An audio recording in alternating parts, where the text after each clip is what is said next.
नमस्ते, मेरा नाम सिद्धांत है और मेरे साथ इसमें फ्रेम में विनय शंकर तिवारी जी हैं। और विनय शंकर तिवारी जी हैं, इसका मतलब साफ है कि लल्लन टॉप इस समय गोरखपुर में आ गया है। और ये जो जगह हम खड़े हैं, ये गोरखपुर की बहुत प्रसिद्ध जगह है, जिसको आम लोग आम भाषा में तिवारी हाता कहते हैं। अहाते से बना है ना सर हाता? अहाता और हाता है उसी का एक स्वरूप है। अच्छा, तो विनय जी चिल्लूपार विधानसभा से गोरखपुर की विधायक हैं। कुछ दिनों पहले खबरों में बने थे कि बसपा से निष्कासित किया गया था और अब कुछ होने वाला है, उसके लेकर सुगबुगाहट है। और ये भी कहा जा रहा है कि विनय जी इस चीज़ को लेकर पत्रकारों वगैरह से ज़्यादा थोड़ा कम ही मिल रहा है इधर बीच है। नहीं, ऐसा नहीं है, हम सबसे मिलते हैं। पत्रकार मतलब भी समाज के अंग हैं। हम तो दिन भर फील्ड में हैं। तो ये कोई कह दे कि हम मिल नहीं रहे हैं तो ये तो आरोप होगा, ये गलत है। हम तो दिन भर सबसे मिल रहे हैं। अच्छा, ठीक है सर। सर सबसे पहले हम चाह रहे थे कि बातचीत करें आपसे कि आपके घर के बारे में, परिवार का इतिहास, मतलब हरिशंकर तिवारी जी से लगायत आप तक, कुशल जी तक, जो इतिहास है कि कौन कैसे कब राजनीति में आया, तफसील से अगर बताना चाहें तो क्या है इतिहास सर? देखिए, हमारे पिताजी मतलब पहली बार जो चुनाव लड़े वो 72 में लोकल बॉडी का चुनाव लड़े। अच्छा, हाँ, और एक वोट से उस समय हेमवती नंदन बहुगुणा जी मुख्यमंत्री थे जी। राजमंगल पांडे जी यहाँ पे स्थानीय मंत्री हुआ करते थे देवरिया जिले से। अच्छा, तो उस समय गोरखपुर और बस्ती लोकल बॉडी की स्थानीय निकाय की सीट हुआ करती थी और एक वोट से उनको चुनाव हरवा दिया गया था। जानबूझकर एक वोट से चुनाव हार गए पिताजी को। अच्छा, एक वोट से चुनाव हारे थे। और उस समय काफ़ी लोगों में आक्रोश था उसको लेकर, चुनाव हारने को लेकर। गोरखपुर शहर भी बंद हुआ था, तब हम लोग छोटे थे और काफ़ी मतलब लोगों ने प्रदर्शन किया था, आक्रोश अपना व्यक्त करने का काम किया था और तब से वो सक्रिय राजनीति में है। फिर पहला चुनाव पिताजी विधानसभा का जुड़ते हैं 85 में, शायद 85 में। अच्छा, 85 में लड़ते हैं। वही सीट चिल्लूपार सीट। हाँ, और पिताजी लगातार 6 बार वहाँ से 6 बार विधायक रहे। 6 बार विधायक बनते हैं पिताजी। हाँ। फिर 2007 में कुछ अपने लोग, देखिए हुआ क्या था कि उनके नाम का एक निर्दल व्यक्ति खड़ा हो गया था। पिताजी के नाम का? हाँ, उन्हीं के नाम का। कब? 7 वाले चुनाव में? 2007 वाले चुनाव में। अच्छा, तो वायुयान हम लोगों का चुनाव निशान था, क्योंकि निर्दल चुनाव में क्या होता है कि पहले नेशनल पार्टियों का चुनाव निशान होता है, फिर निर्दल लोगों का होता है। तो निर्दल उनका चुनाव था और उसका चुनाव पतंग था। पतंग था? हाँ। तो वायुयान और पतंग उसमें मिलता जुलता सा लग रहा था बैलेट पेपर के अंदर। उससे ऐसा बनाया होगा उन्होंने डिजाइन में। हाँ, तो बैलेट पेपर का जमाना था, तब मशीन का जमाना नहीं था। अच्छा, तो बैलेट पेपर में जब वो या पहली बार शायद मशीन आई थी, बैलेट पेपर का जमाना था या पहली बार शायद मशीन आई थी, तो दोनों का निशान मिलता जुलता था। और जितने वोट से हम लोग हारे थे उससे ज़्यादा वोट उस निर्दल व्यक्ति को, जिसको आज तक कोई नहीं जानता है, उसको उससे ज़्यादा वोट मिल गए थे। तो कन्फ्यूजन के नाम पे वहाँ पे थोड़ा सा भ्रम हो गया लोगों को। इसलिए 2007 का चुनाव हम लोग हार गए थे। फिर 12 में भी शायद यही हुआ। हाँ, 12 में हम लोग चुनाव, मतलब पिताजी हमारे और उनके चक्कर में हम लोग 12 में बहुजन समाज पार्टी में आ गए थे साथ में ही।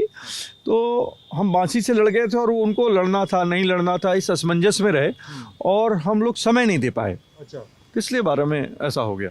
अच्छा, फिर 17 में आते हैं विनय जी। आप जी, विनय जी, आप इसके पहले किसी लोकल बॉडी पोल्स वगैरह में चुनाव न लड़ रहे थे? बांसी के पहले वाले फेज में? नहीं, हम 2009 में गोरखपुर पार्लियामेंट भी लड़े हैं। हाँ, पार्लियामेंट तो लड़े ही हैं। 2009 में पार्लियामेंट हम लड़े हैं। 2007 में भी हम उपचुनाव, बलिया का उपचुनाव लड़े थे हम उस समय जब चंद्रशेखर जी का देहांत हो गया था तो उपचुनाव हुआ था।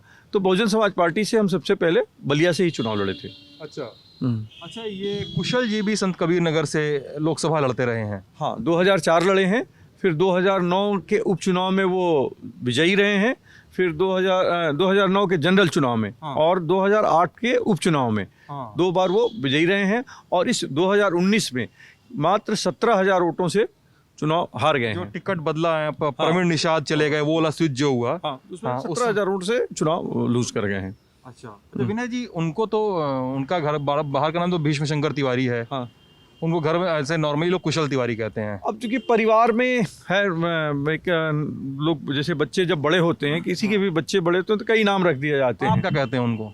हम बड़े भैया कहते हैं, हमसे बड़े हैं तो हाँ, भैया, तो भैया है तो भैया कहते हैं। आपको घर में क्या कहा जाता है? नहीं, हम अपने नाम से ही जाने जाते हैं। हाँ, हाँ, विनय के नाम से ही जाने जाते हैं। मुझे विनय जी कहा जाता है हाँ, आपको। हाँ। अच्छा, एक सेकंड मैं चाह रहा था कि तिवारी हाता जो है, एक बार आप बता दीजिए कि कहाँ कहाँ क्या है, क्या क्या बाद में बना। जैसे मैं एक बार आया था बहुत पहले, उसमें मैं लल्लन टॉप में नहीं था, तो मुझे याद है शाम का समय था और यहाँ पे लोग बैठे हुए थे सामने। ये देखिए सब लोग बैठते हैं, ये बैठने की जगह है। अच्छा। और ये बहुत पुरानी है, मेरे ख्याल से सन 60 के आसपास की है। पहले छोटी थी, अब ये बड़ी हो गई थोड़ी। खपड़ेला अभी भी नहीं, खपड़ाला नहीं, छप्पर है। छप्पर है। हाँ, छप्पर है। अच्छा। छपरेला नहीं, छप्पर है। हाँ, तो ये था, फिर उसके बाद ये इसका निर्माण हुआ है। और ये तो पुराना ही है, मतलब ये तो जैसे हाँ बहुत पुराना है। जब हमारे फादर विद्यार्थी थे तब से है ये मेरे ख्याल से। इसमें थोड़ा सा अभी जस्ट रिमॉडलिंग हुआ है ये ऊपर शेड वगैरह पड़ा है, बाकी जो है एज इट इज है। यहाँ पे अब कौन बैठता है? मैं पिछली बार आया था तो कि पिताजी बैठते थे, हरिशंकर जी बैठते थे यहाँ पे। हम लोग भी बैठते हैं। अच्छा। हाँ, हम लोग बैठते हैं दिन में, जब लोग आते हैं, पब्लिक आती है तो यहीं पे उनसे मिलने का काम करते हैं। अच्छा, हाँ। चलिए सर, अब बात करते हैं पॉलिटिक्स से आगे थोड़ा थोड़ा गोरखपुर की। गोरखपुर में आप आते हैं तो कहा जाता है कि गोरखपुर में 2 पावर सेंटर चलते हैं। मतलब जो कहानी खबरें चलती हैं, मतलब आप तो मुझसे उम्र में बड़े हैं और ये कहानी हम लोग सुनते सुनते, पॉलिटिकल खबरें सुनते सुनते बड़े हुए कि गोरखपुर में 2 ही पावर सेंटर हैं, एक मठ, एक हाता।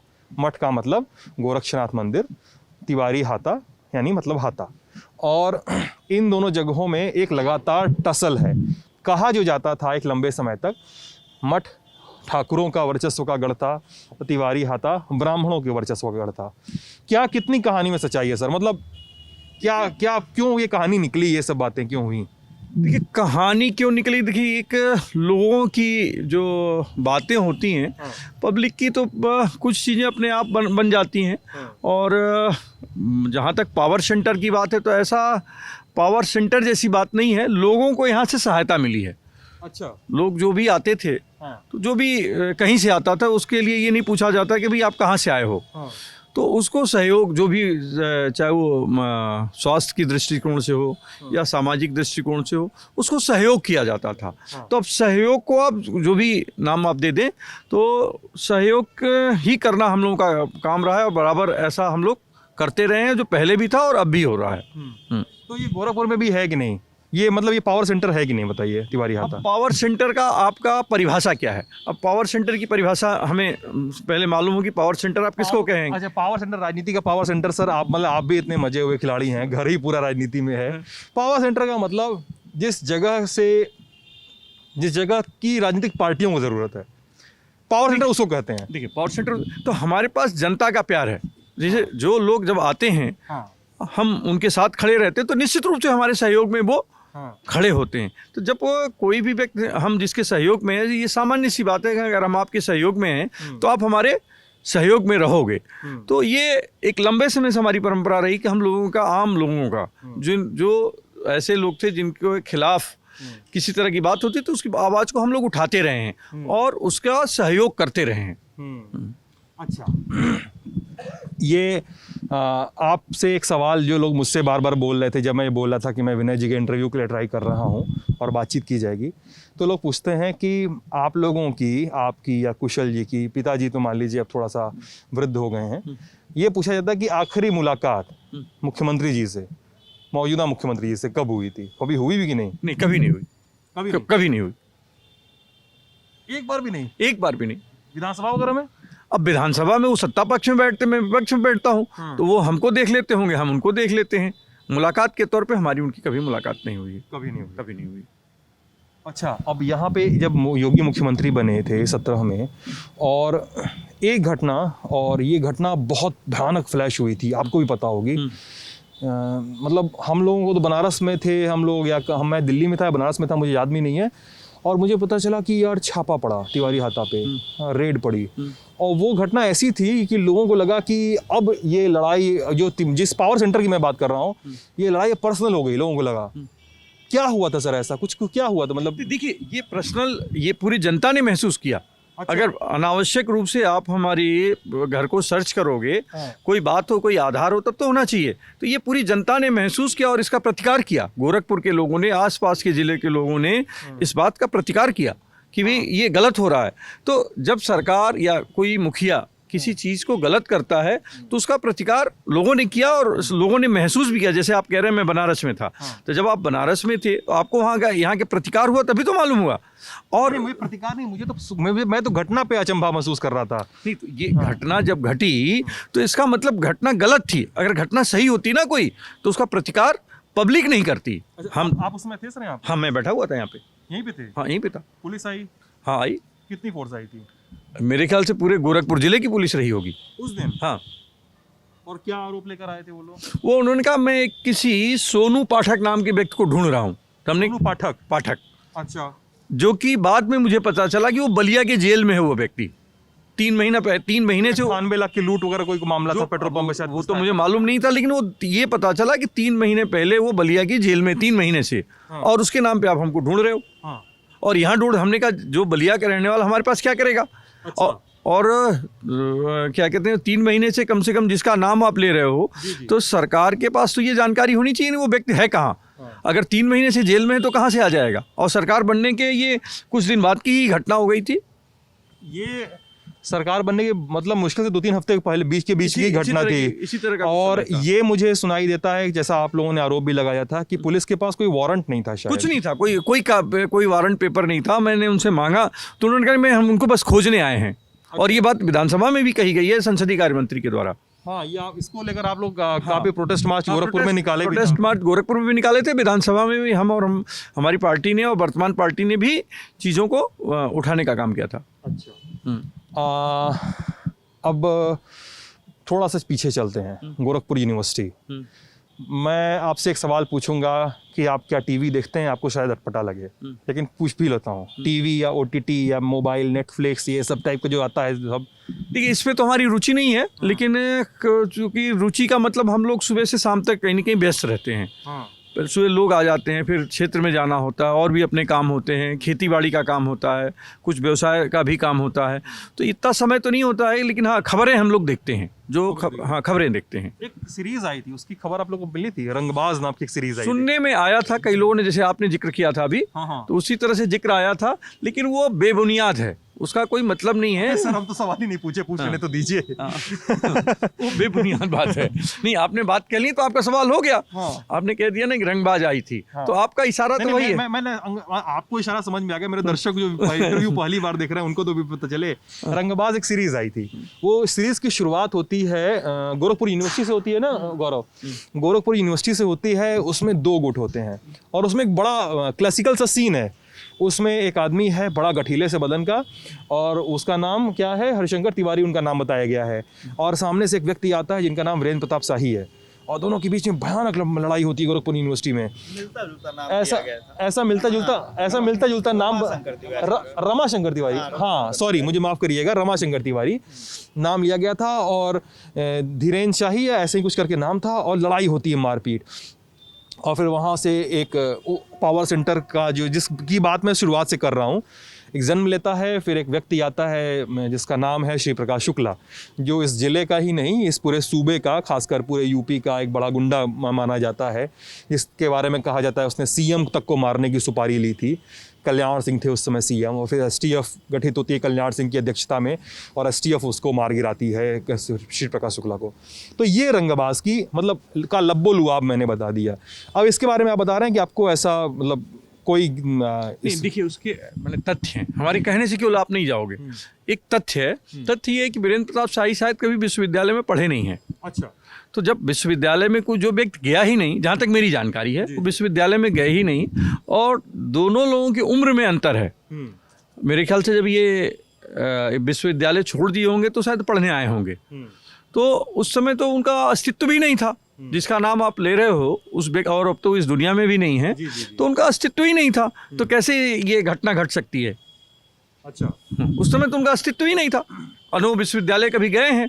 वो चलिए, उस समय की घटना नहीं, बात की घटनाओं में जैसे श्री प्रकाश शुक्ला का नाम आता है गोरखपुर से, और फिर कहा जाता है एक कहानी ये है कि श्री प्रकाश शुक्ला एक समय चुनाव लड़ना चाहते थे चिल्लू पार विधानसभा से, और ये कहानी है कि हरिशंकर तिवारी जी से उन्होंने कहा, मतलब एक धमकाया था उन्होंने हरिशंकर तिवारी जी को कि आप मत लड़िएगा, और ऐसा मतलब जो मुझे सुनाई देता है कि ऐसा कुछ कहा था कि अरे आप बुढ़ा गिला जवान लोगों के नौका लोगों के मौका देवल जाए, ऐसी कुछ बात हुई थी। कितनी सच्चाई है सर इन सब घटनाओं में, इन कहानियों में, कितना सच कितना है? ये सच 0% है, कोई मतलब ही नहीं है। क्यों भाई, जिसको चुनाव लड़ना होगा, क्या आप पूरे भारतवर्ष में ऐसा महसूस करते हो कि कोई किसी के कहने पे, चाहे कोई कितना कैसा भी हो, कोई रुक जाएगा या कोई किसी को रोक लेगा? फिर तो लोकतंत्र का मतलब कहाँ रह गया? लोकतंत्र में फिर पब्लिक का ही मतलब है ना। अगर किसी व्यक्ति के कहने से वोट पड़ जाए या किसी व्यक्ति के मना करने से कोई मान जाए, तो फिर चुनाव की आवश्यकता क्या है और इतना बड़ा सिस्टम क्यों चल रहा है? ये तो सोचने की बात है। और अगर ऐसा होता है तो मेरे ख्याल से लोकतंत्र के लिए वो बड़ा दुखद दिन है।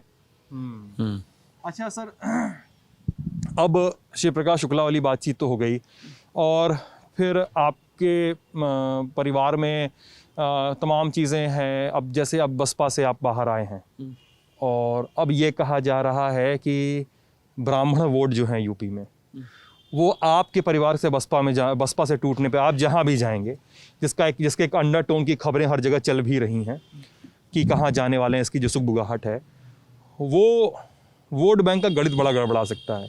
आपको क्या लगता है कि यूपी के ब्राह्मण का वोट बैंक किधर सरकने वाला है आने वाले दिनों में? यूपी के ब्राह्मण का, पूर्वांचल नहीं, गोरखपुर नहीं, यूपी। देखिए, पूर्वांचल, खासकर पूर्वांचल उत्तर प्रदेश में जब ब्राह्मणों की बात करेंगे तो पूर्वांचल के बिना ब्राह्मणों की बात अधूरी हो जाएगी, क्योंकि सर्वाधिक संख्या ब्राह्मणों की पूर्वांचल में ही है। तो अगर आप इस पे ध्यान से देखें तो विगत 4.5-5 सालों में जितने ब्राह्मणों के साथ अत्याचार हुआ है, चाहे वो ऊंचाहार की बात हो, चाहे गोरखपुर में भी एक अंकुर शुक्ला मार दिया गया है, बड़ा दुखद घटना हुई अंकुर शुक्ला की। अभी हम लोग गए थे तो अभी तक लोग पीड़ित पक्ष को पूछते थे, लेकिन सत्ता पक्ष ने जिसके ऊपर आरोप है उसकी कुशलक्षेम पूछने गया था, लेकिन उस पर कहीं कोई कार्रवाई नहीं की गई। साथ ही साथ आप देखिए, भारतीय जनता पार्टी के एक रहे उपेंद्र शुक्ल जी, जो यहाँ पे क्षेत्रीय अध्यक्ष हुआ करते थे और जो यहाँ के भारतीय जनता पार्टी के प्रमुख हैं, तो वो बहुत छोटी छोटी घटनाओं में और समाज के लोग और जातियों के यहाँ चले जाते हैं, लेकिन उपेंद्र शुक्ल जी के यहाँ कभी किसी को याद नहीं आई कि भाई उपेंद्र शुक्ल जी भी इस पार्टी में थे या यहाँ पे थे।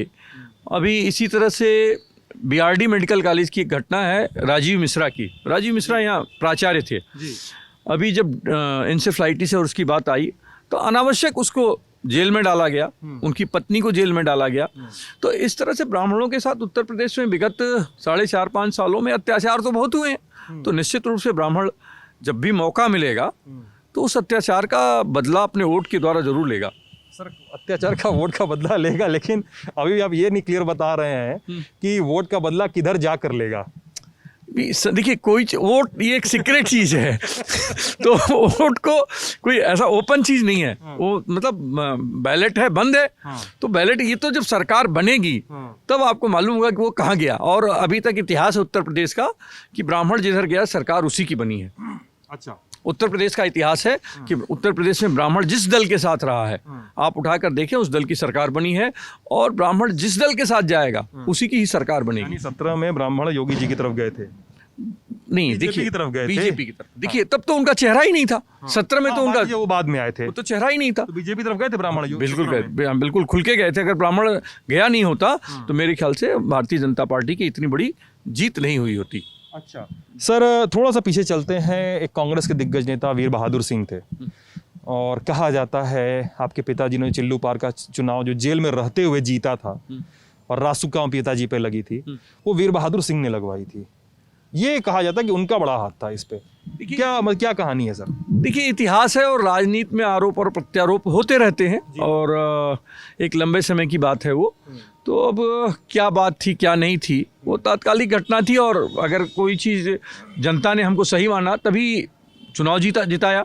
और उस समय जबकि वो इंदिरा गांधी की लाश पड़ी थी जी, कांग्रेस से उस समय निर्दल चुनाव जीता गया था। कब की बात है सर? ये 85 की। 85 की, हाँ, कि 85 की बात है। और इंदिरा जी, उसी समय इंदिरा जी की हत्या हुई थी। हाँ, जब इंदिरा जी की हत्या हुई थी, इसका मतलब जनता ने हम लोगों को, उनको, हमारे पिताजी को ये माना कि इनके साथ अत्याचार हो रहा है, इसीलिए तो अपना सहयोग दिया था और अपना समर्थन दिया था। तो हर चीज़ का जवाब ये था कि जनता ने हमें अपना सहयोग और समर्थन दिया। अच्छा, पिताजी ने 12 के बाद, जब 12 में चुनाव हारते पिताजी ने, उसके बाद चुनाव कभी नहीं लड़ा नहीं, ना? उसके बाद चुनाव कभी नहीं लड़ा। ये डिलिबरेट डिसीजन था कि मतलब ये था कि अब दो चुनाव हार चुके हैं, अब नहीं लड़ेंगे, ये था, क्या था? वो एक उम्र की भी बात आ गई थी। 84 साल के हो भी गए थे हाँ, तब तक। 84 साल के हो गए थे, तो इसलिए उन्होंने चुनाव नहीं लड़ा, उम्र की वजह से नहीं लड़ा। आपके भी बेटे पॉलिटिक्स में आएंगे, क्या लग रहा है? ये तो आप बात सुनते हैं कि नहीं आपकी? देखिए, ये बेटे की का निर्णय मैं कैसे कर सकता हूँ? ये तो बेटा निर्णय करेगा, उसको क्या करना है। हमारा निर्णय हम कर सकते हैं। अब तो सब आपका लोग, निर्णय किसने किया ये बताइए? मैंने अपने आप किया। मैं विद्यार्थी जीवन में ही छात्र राजनीति में आ गया था। अच्छा, विश्वविद्यालय गोरखपुर वाले का? नहीं, विश्वविद्यालय में मैं लखनऊ विश्वविद्यालय से पढ़ा हूँ। यूनिवर्सिटी से हैं। हाँ, लखनऊ विश्वविद्यालय में पढ़ा हूँ। कुशल जी कहाँ से? वो बीटेक किए हुए हैं। हाँ। चित्रदुर्गा एक जगह है बेंगलोर में, वहाँ से बीटेक किए हुए हैं, और यहाँ से सेंट्रल स्कूल से उन्होंने अपनी इंटर तक की पढ़ाई की है। सर, एक सवाल ये होता है ना, मतलब ये एक बहुत बड़ा पॉलिटिकल शिफ्ट है पूरे यूपी का, कि जिस समय पूरे देश में एक अलग ही आग लगी हुई थी, जिस समय इमरजेंसी के समय बात की जाए कि नहीं की जाए, इमरजेंसी का जिक्र हो रहा था, इस समय इसकी बात हो रही थी कि देश में लोकतंत्र है कि नहीं है, उस समय यूपी में ये बात होती थी, खासकर पूर्वांचल में, गोरखपुर लगायत बनारस तक ये बात होती कि यार यूपी में ठेकेदारी एक बहुत बड़ी चीज़ है, और ठेकेदारी मतलब सबसे बड़ी ठेकेदारी रेलवे की ठेकेदारी होती थी, और उस ठेकेदारियों ने इस पूरे जनपद की, पूरे प्रदेश की, पूरे सूबे की सबसे बड़ी घटनाओं को जन्म दिया, ऐसा कहा जाता है। जैसे बहुत बड़े गैंग वॉर हुए इसी वजह से, ब्रजेश सिंह मुख्तार अंसारी का झगड़ा जो चलता रहा है लंबे समय तक, ठीक है, धनंजय सिंह का भी नाम आता है, मुख्तार के किसी करीबी को मरवाने पे इस तरह की बात होती है। ये तो उधर की घटना हो गई।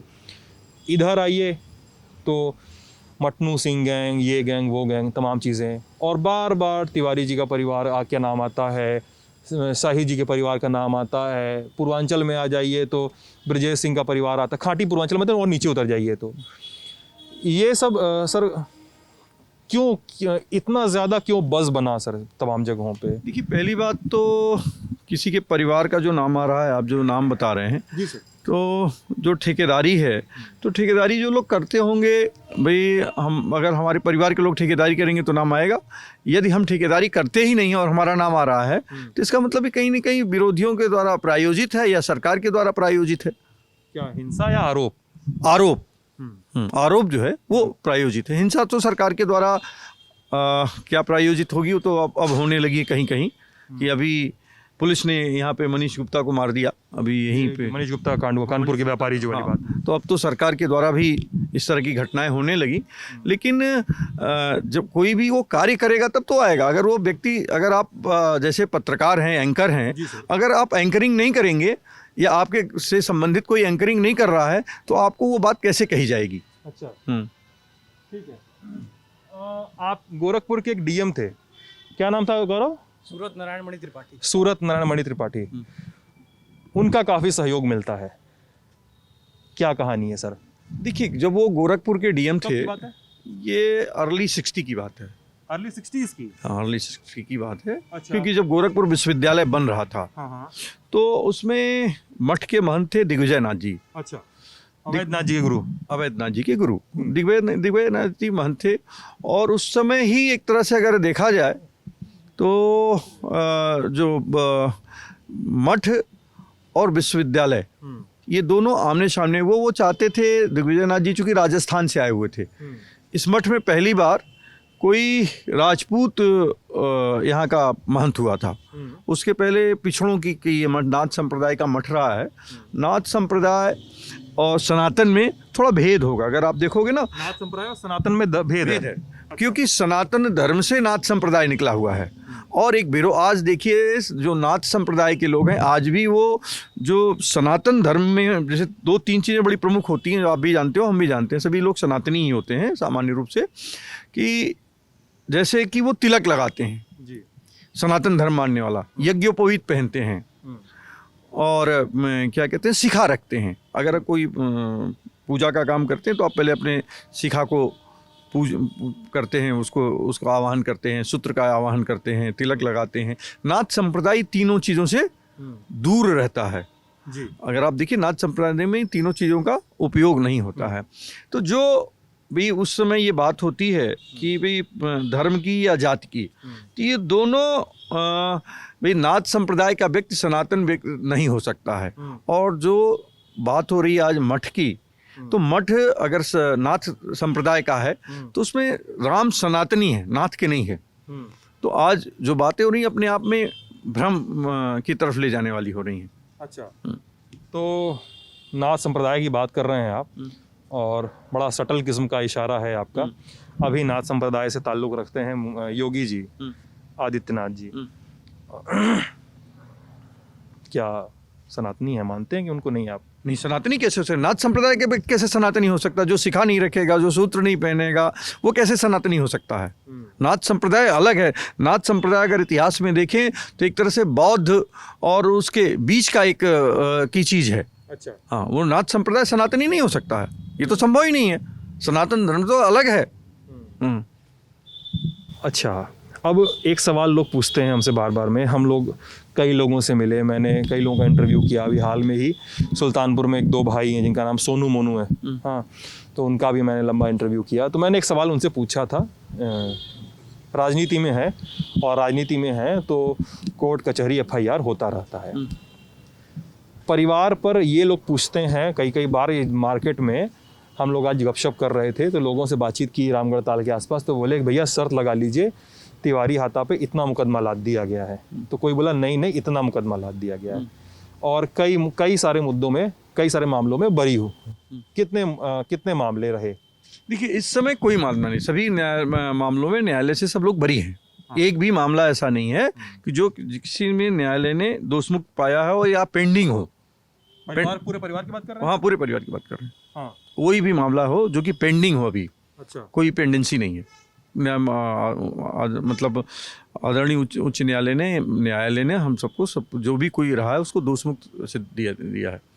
अच्छा, 19 अक्टूबर को एक केस होता है जिस पर आपके खिलाफ और अनीता जी के खिलाफ, यानी की धर्मपत्नी जो हैं, उनके खिलाफ केस होता है गंगोत्री इंटरप्राइजेस का।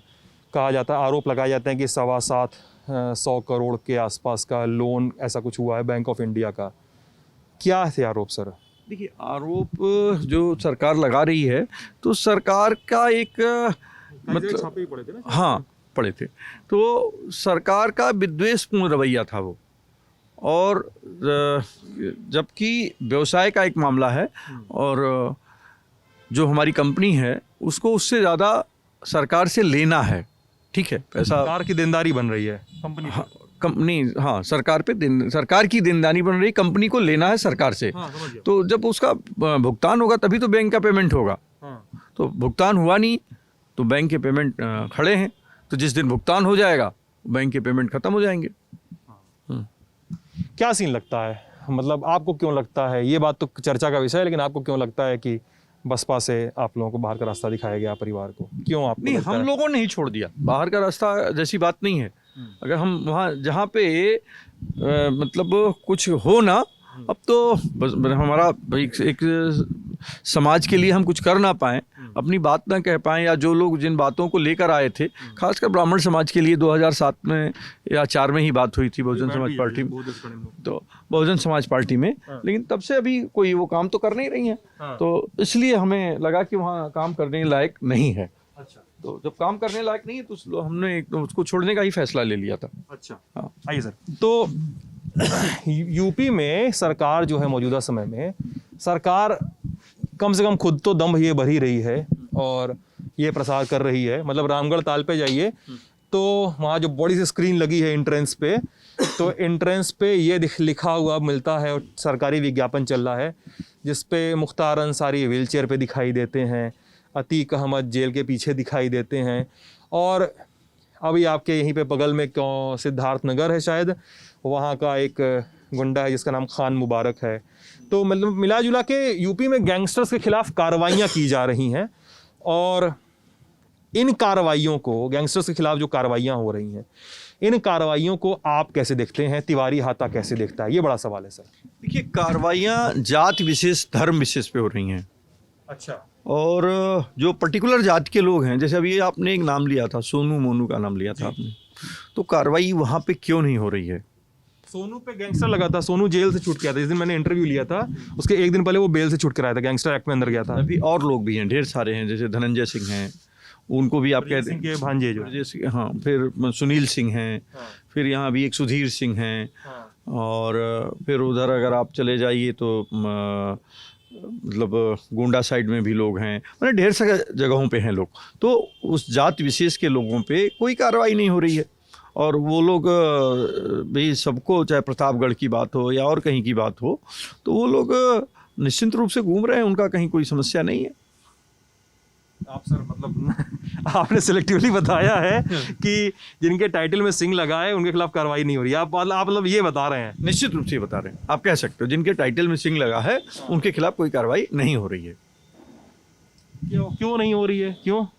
ये तो आप सरकार से पूछो ना, जो कार्रवाई करने वाली, हम कैसे बता सकते हैं? आपका एजम्पशन क्या है इसको लेकर? ये जातीयता की भावना है, जातीयता की भावना है।